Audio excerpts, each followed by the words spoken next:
Muy buenas noches. Iniciamos nuestra séptima sesión en el nombre del Padre, y del Hijo, y del Espíritu Santo. Amén. Ven, Espíritu Santo, llena los corazones de tus fieles y enciende en ellos el fuego de tu amor. Envía, Señor, tu Espíritu y todas las cosas serán creadas y renovarás la faz de la tierra. Inmaculado Corazón de María, sé la salvación mía. San Antonio María Claret, ruega por nosotros. En nombre del Padre, y del Hijo, y del Espíritu Santo. Amén. Hoy vamos a hablar de San Antonio María Claret. Además es muy significativo hacerlo porque esta grabación se hace desde la parroquia dedicada a este santo, San Antonio María Claret. Es el ideal de misionero. Es una gran figura que marcó la España del siglo XIX. ¿Quién fue este santo? Él nació en el poblado de Sallent, en Cataluña. Acá vemos una imagen de las antiguas casas del pueblo, cerca de Barcelona, el año 1807. En diciembre de 1807 era el quinto hijo entre 11 de sus padres, Juan y Josefa. Su padre tenía una pequeña industria textil, muy simple, muy rudimentaria, y este niño creció en una familia sencilla. Era un niño alegre, vivaz, también piadoso desde muy pequeño. Ya desde muy pequeño hay ciertos hechos que van marcando esa elección de Dios sobre él.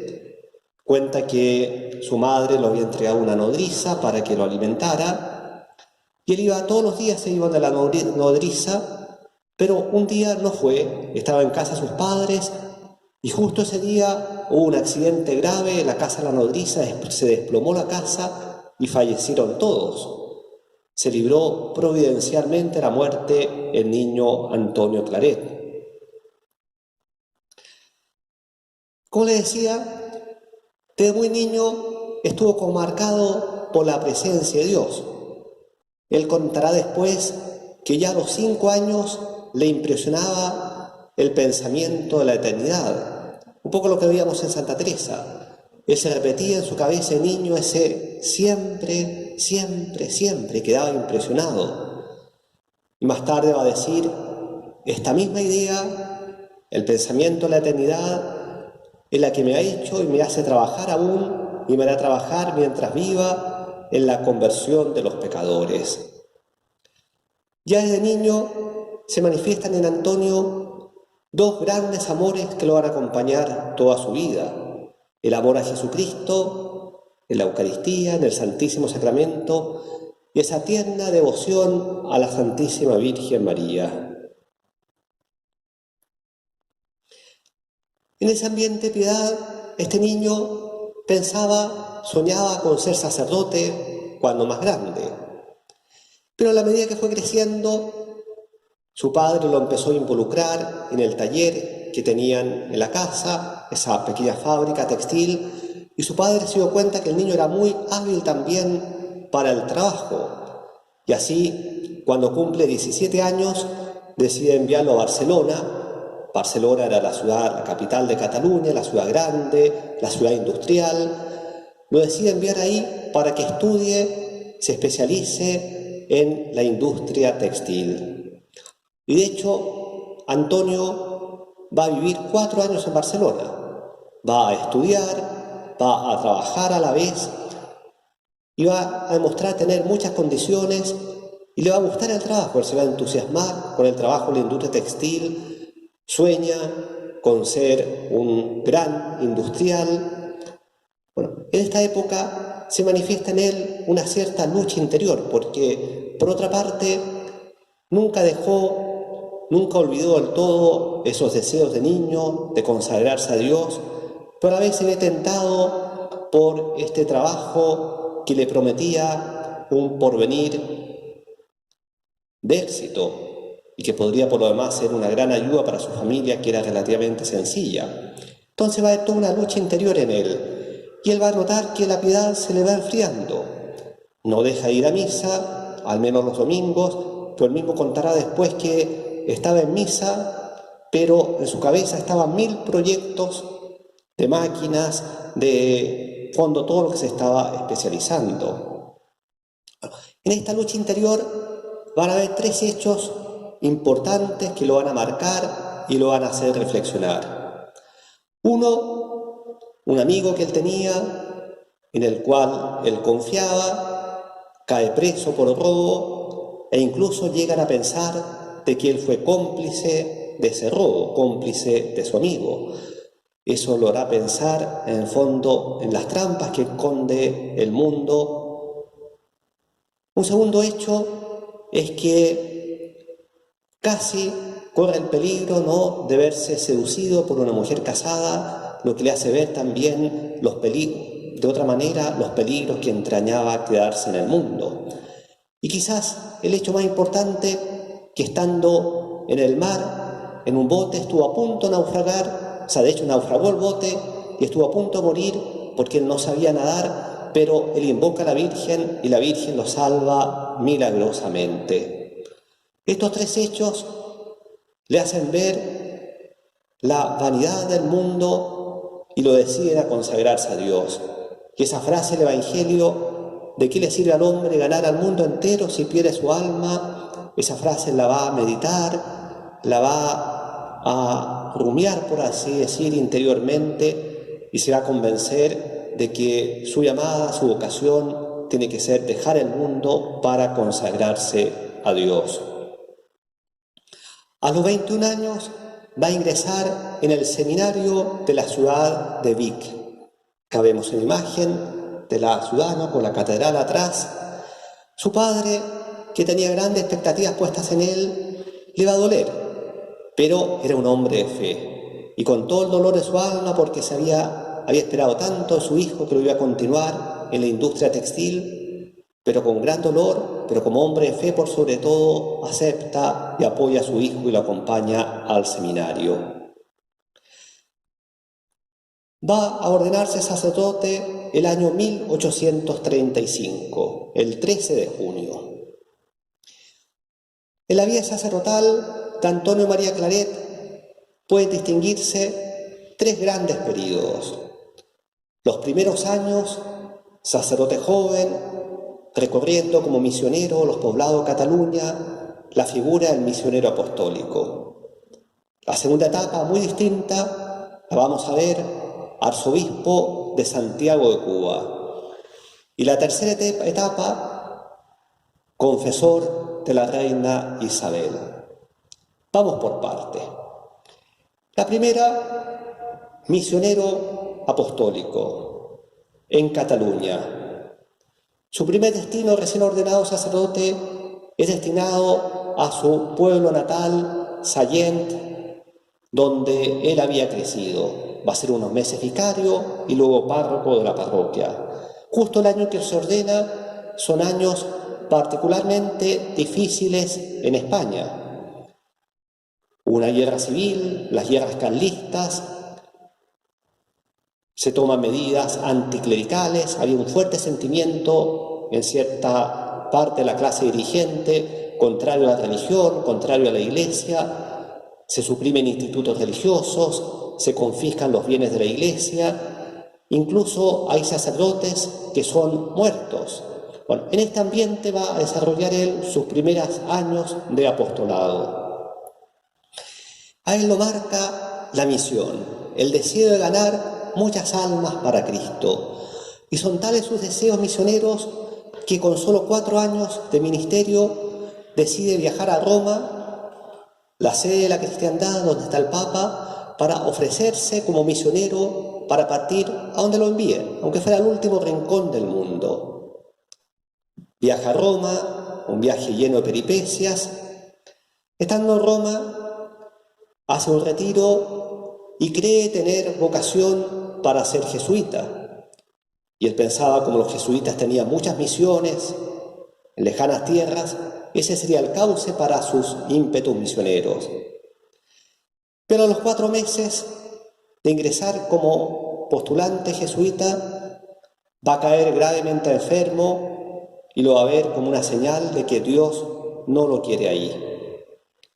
Vuelve a España, regresa a España, se coloca las órdenes de su obispo y el obispo lo envía en mayo de 1840 también a un pequeño poblado, Viladrau, y un año después, en 1841, le llega al Papa el título de misionero apostólico. Podemos pensar cómo sería ya la fama de este sacerdote joven. El año 41 llevaba 6 años de ministerio. ¿Cómo sería su fama de hombre lleno de celo, de apóstol, de misionero, que le otorgan este título? ¿Qué significaba en el fondo este título? Que el Papa le daba la misión de dedicarse a la misión. Es decir, a partir de entonces, para dejar la parroquia en la cual estaba, iba a recorrer solo, muchas veces a pie, los distintos poblados de Cataluña, anunciando a Jesucristo. Su predicación es sencilla, predica las verdades eternas, especialmente los deberes del hombre para con Dios, para con los demás. Va de pueblo en pueblo con mucha precariedad de medios, pero anunciando el Evangelio, y ya este sacerdote joven va a cobrar gran fama. Multitudes salen a escucharlo, se producen muchas conversiones, se confiesan muchos después de escuchar su predicación. En esta época son innumerables las anécdotas que podríamos contar. A modo de ejemplo, un día tiene que cruzar un río muy torrentoso, está solo, y de pronto se le aparece un niño que le ofrece ayudarlo a cruzar el río, que él sabe por dónde se lo puede cruzar fácil. Bueno, sigue este niño, cruza efectivamente el río, y cuando se da vuelta para darle gracias al niño, ha desaparecido. Él siempre pensó que fue un ángel que el Señor le envió. En otra ocasión, se dirige a un pueblo a misionar y poco antes de llegar unos bandidos lo encuentran y lo quieren matar. Él, conservando absolutamente la calma, les dice: hagamos una cosa, déjenme ir al pueblo a cumplir mi misión y después me vuelvo y me pongo a disposición de ustedes. Los bandidos lo dejaron, va al pueblo, predica la misión y regresan de los bandidos y les dice: aquí estoy.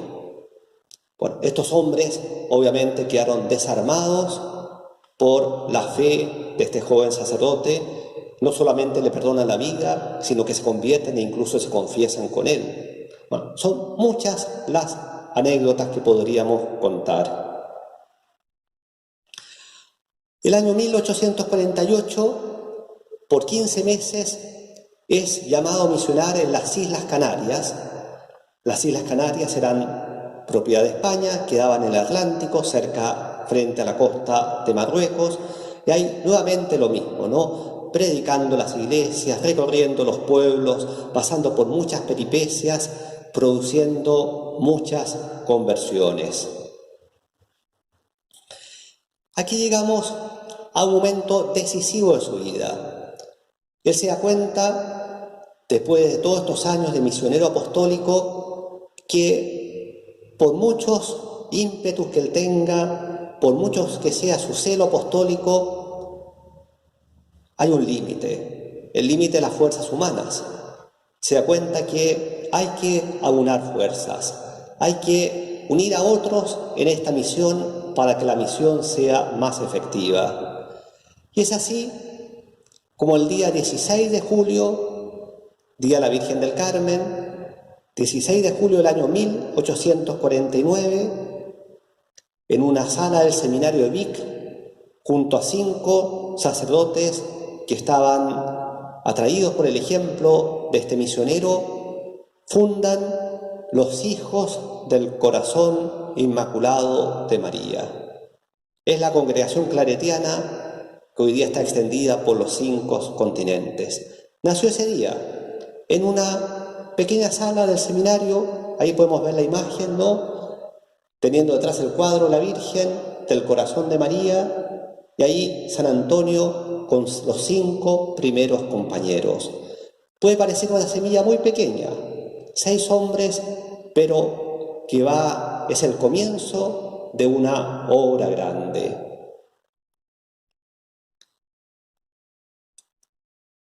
San Antonio María Claret va a tener influjo en muchas otras fundaciones que se dieron por aquellos años en España.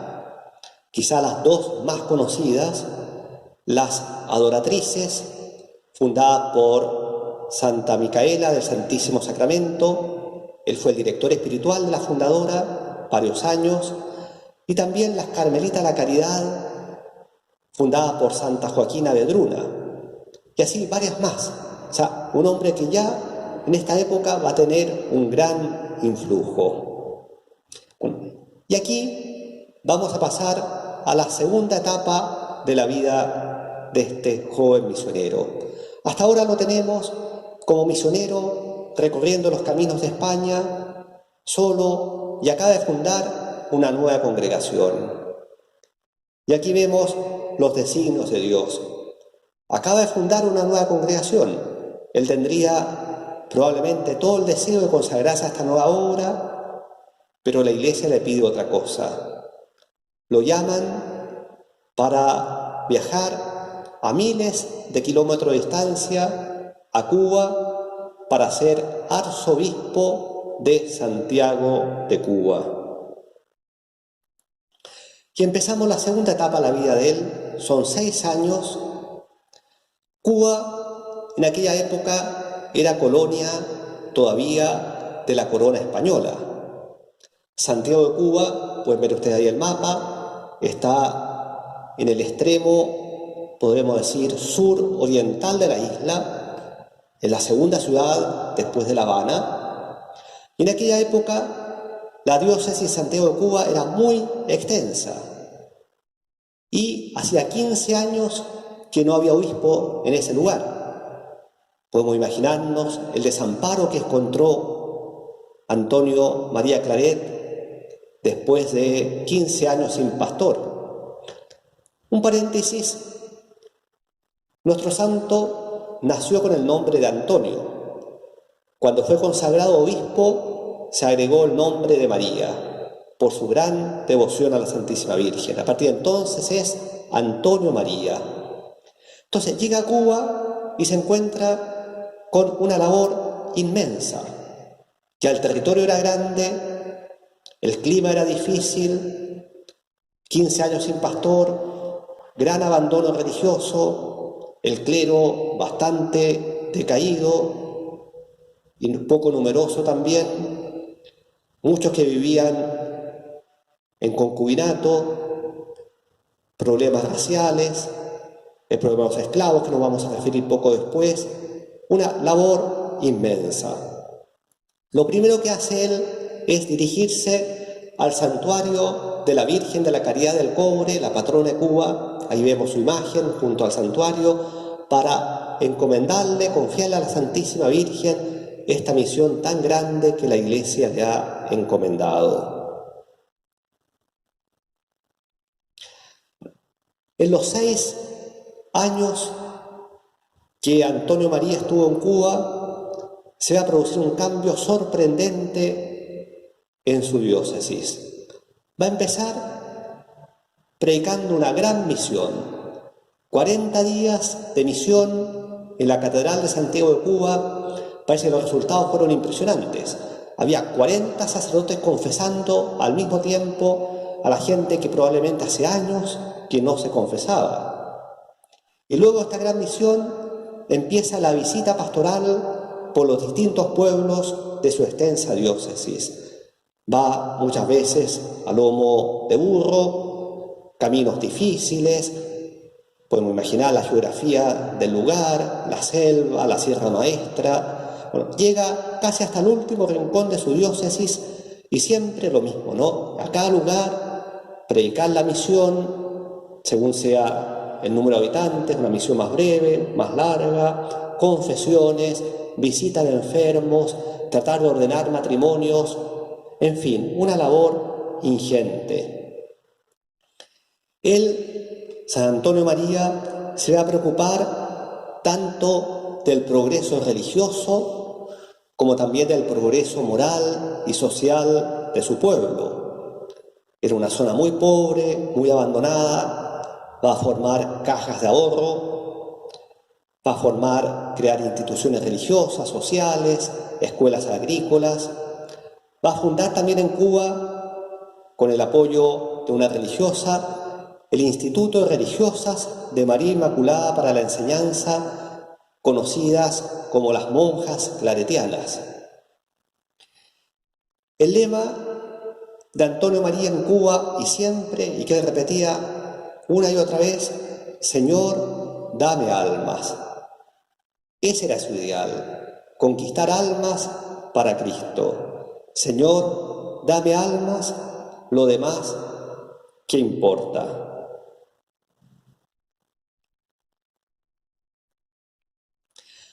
Como les decía, la obra de Antonio María, de este arzobispo en Cuba, fue impresionante. En pocos años logró revitalizar la vida cristiana. Pero sin embargo, como siempre pasa con los santos, no todos estaban contentos con la labor del arzobispo. Y había un problema muy grave en la isla, que era la esclavitud y el contrabando de negros. La esclavitud, porque muchas veces los hacendados, especialmente las plantaciones de caña de azúcar, trataban muy mal a los esclavos, y él insistió a tiempo y a destiempo: los esclavos son hermanos nuestros, redimidos con la sangre de Cristo. Y sobre todo el problema del contrabando de negros, porque si bien las leyes españolas hacía varias décadas que habían prohibido traer negros del África, pero el contrabando seguía existiendo igual. Había contrabandistas que secuestraban a los negros en el África, en la costa del África, y se los llevaban como esclavos para las plantaciones de azúcar. Bueno, él combatió con mucha fuerza estas prácticas, tratando de hacer aplicar las leyes de la corona española. Bueno, y esto le valió enemigos, y así buscaron sacárselo de encima, y hubo varios atentados contra su vida. El más famoso: un año antes de dejar Cuba, estaba predicando en la ciudad de Holguín, y al bajar del púlpito se acerca un hombre y con un cuchillo, la intención era degollarlo, pero parece por un error del golpe, una intervención también milagrosa de la Virgen, dirá San Antonio María, el cuchillo le dio en la cara y no en el cuello, pero sí quedó con profundas heridas y estuvo 6 meses convaleciente de este atentado. Bueno, él va a escribir, va a decir estas palabras que solo un santo las puede decir, ¿no? No puedo explicar el gozo y alegría que sentía mi alma al ver que había logrado lo que tanto deseaba, que era derramar la sangre por amor de Jesús y de María. Es decir, él se da cuenta de que cuando era tal su identificación con Jesús, que Jesús había dado su vida por él gozosamente estaba dispuesto a dar la vida por Jesús.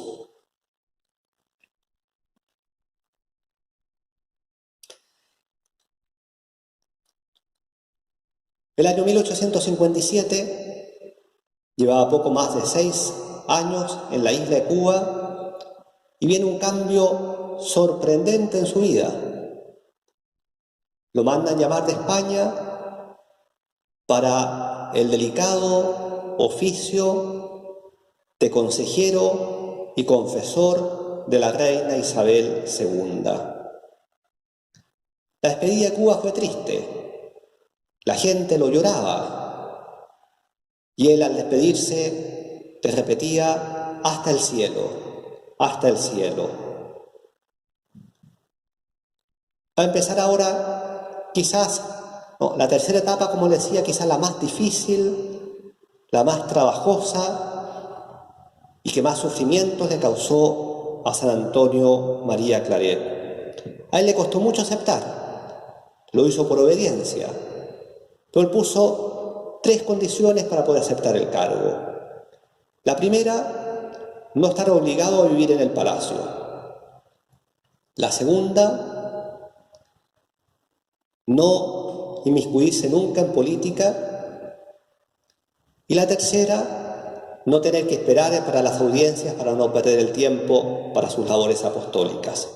Bueno, la aceptaron. Dicen que la reina Isabel, cuando lo conoció, dijo, al ver que era un hombre realmente de Dios y enérgico, dijo, este era el confesor que yo necesitaba. Bueno, fue una época difícil por diversos motivos. Primero, porque la reina Isabel II, si bien era una mujer piadosa, pero a la vez era bastante mundana. Difícil porque, bueno, era una época turbulenta desde el punto de vista político. Era una monarquía constitucional, la reina no tenía todo el poder, se disputaban así diversas facciones, algunas facciones más conservadoras, otras más liberales, y sobre todo en los grupos más liberales había un gran odio hacia la religión. Va a ser una época difícil en la cual no van a faltar incluso calumnias contra Antonio María Claret, porque lo acusaban de haber influido en la reina en decisiones políticas, lo que era falso, ¿no? O sea, él siempre buscó la formación del alma de la reina, la formación de sus hijos, pero nada más. Pero incluso en medio de esta ocupación, él se dedicó a lo que más le gustaba, lo que era su vocación más profunda: la predicación, el apostolado a las almas, el confesionario, la misión. Y así va a ser el gran apóstol en Madrid y alrededores, y después por toda España, porque cuando la reina Isabel emprenda las giras por España, él va a acompañar a la reina, pero va a acompañar para aprovechar la ocasión de poder predicar y anunciar a Jesús en los distintos lugares de España.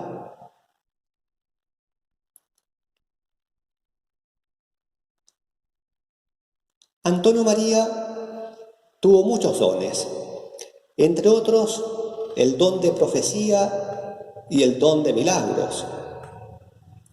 Ya estando en Cuba, hacia el final de su periodo en la isla, profetizó que iba a venir un gran terremoto y una gran epidemia.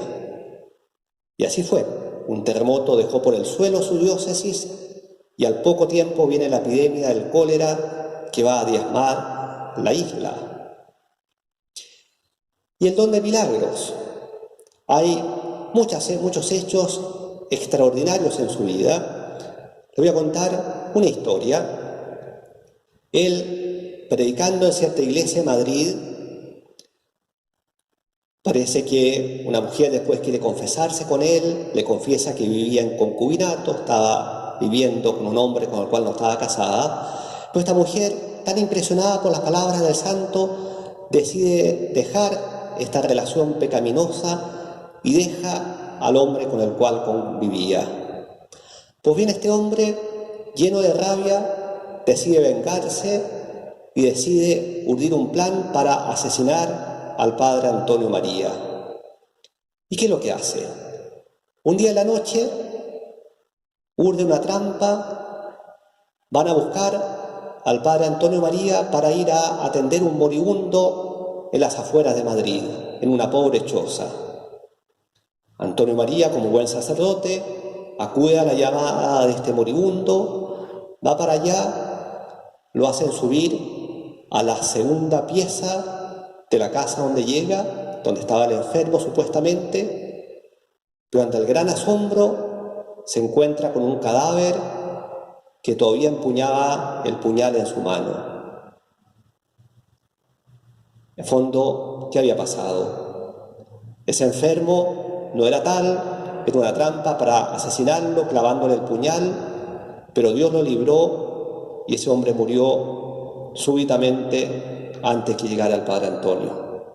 Bueno, este hecho causó mucha impresión, y después el cómplice, que era el que lo había ido a buscar, cuando se da cuenta de esto, le confiesa el plan que habían tramado y ahí mismo se convierte y hace una completa confesión con el padre Antonio María. Bueno, hechos como este hay varios en la vida de San Antonio María Claret. Y luego, como acá lo señalo, bueno, él tenía éxtasis, ¿no? Dicen que la misma reina Isabel fue testigo en la capilla del palacio de verlo en éxtasis después de celebrar la misa, después de recibir la comunión. Y en agosto de 1861 sucedió un hecho extraordinario que podría ser catalogado como un milagro eucarístico, y él lo cuenta. Dice: el 26 de agosto de 1861, hallándome en oración en la iglesia del Rosario de la Granja, el Señor me concedió la gracia de tener siempre, día y noche, el Santísimo Sacramento en el pecho y de conservarlo de una comunión a otra. Hasta su muerte, 9 años después. La gracia de ser en fondo un sagrario viviente. Es una gracia mística extraordinaria. Por eso que las imágenes siempre se lo representa a San Antonio, en muchas de ellas, una especie como de sol de fuego en el pecho para simbolizar esa presencia permanente de la Eucaristía en él. El final de la vida de San Antonio María va a ser duro. El año 1868 hay una revolución en España, cae la monarquía, la reina tiene que partir al exilio en Francia y todos los que eran de la corte parten también al exilio, entre ellos el padre Antonio María Claret, exiliado en Francia. El año 69, 70, va a viajar a Roma, va a participar en el Concilio Vaticano I, va a ser un gran defensor del dogma de la infalibilidad papal, pero ya estaba muy enfermo en Roma. Vuelve a Francia, pero los enemigos de España, que como yo les decía, lo acusaban falsamente de intromisión política y de complicidad con el gobierno, ¿no? Lo que no está muy lejos, la verdad. Bueno, lo van a perseguir incluso en Francia para querer apresarlo. Él tiene que refugiarse en un monasterio cisterciense y ahí va a morir el 24 de octubre de 1870. Acá hay un pequeño error en la diapositiva. El 24 de octubre de 1870, en el monasterio de Fontfroid, en el sur de Francia, cerca de Narbona. Muere exiliado, perseguido, podríamos decir, refugiado por una comunidad de monjes que benévolamente acogió a este hombre santo. Haciendo una síntesis de la obra de San Antonio María Claret, bueno, ante todo es el misionero, ¿no? Lo vimos joven misionero en Cataluña, en las Islas Canarias, después en Cuba, gran misionero hasta los últimos rincones de su diócesis, e incluso cuando estaba en el palacio no dejó de ser misionero en las distintas iglesias de Madrid y por toda España. San Antonio María Claret es también un apóstol de la buena prensa. Él se dio cuenta de que la palabra, una predicación podía pasar, pero el libro, el folleto quedaba. Y así, a lo largo de su vida, publicó más de 96 obras entre libros, opúsculos, folletos, para estimular la vida cristiana de sus lectores. Más famoso estos libros, que tuvo cientos de ediciones en España, un manual de piedad llamado Camino Recto para llegar al cielo. Eran todas obras sencillas, pensando en el pueblo, en gente sencilla, breves también, pero su pluma continuaba lo que su predicación tanto hizo. Y sobre todo, un hombre totalmente consagrado a la Santísima Virgen bajo la devoción del Inmaculado Corazón de María. Él, por donde iba, predicaba la importancia de rezar el rosario, hacía rezar el rosario. En cada pueblo donde misionó dejaba establecida la archicofradía del Inmaculado Corazón de María, y él va a decir: para mí, María, su corazón inmaculado, ha sido siempre y es mi fuerza, mi guía, mi consuelo, mi modelo, mi maestra, mi todo después de Jesús. Acá lo podemos ver en esta estampa que de alguna manera resume su vida, ¿no? Está con el traje episcopal porque fue arzobispo, tiene en su mano el catecismo, símbolo de esa palabra que él se dedicó a anunciar, tiene ese fuego en su pecho, esa presencia viva de Jesús, y señalando con la otra mano ese corazón inmaculado de la Virgen, que fue la estrella que guió y orientó toda su vida de apóstol y de misionero. Los invito a que concluyamos rezando la oración apostólica de San Antonio María Claret, que es muy conocida. Digamos: Señor y Padre mío, que te conozca y te haga conocer, que te ame y te haga amar, que te sirva y te haga servir, que te alabe y te haga alabar, por todas las criaturas. Amén. En el nombre del Padre, y del Hijo, y del Espíritu Santo. Amén. Inmediatamente se va a publicar un brevísimo video explicando la tarea para esta ocasión. Muchas gracias.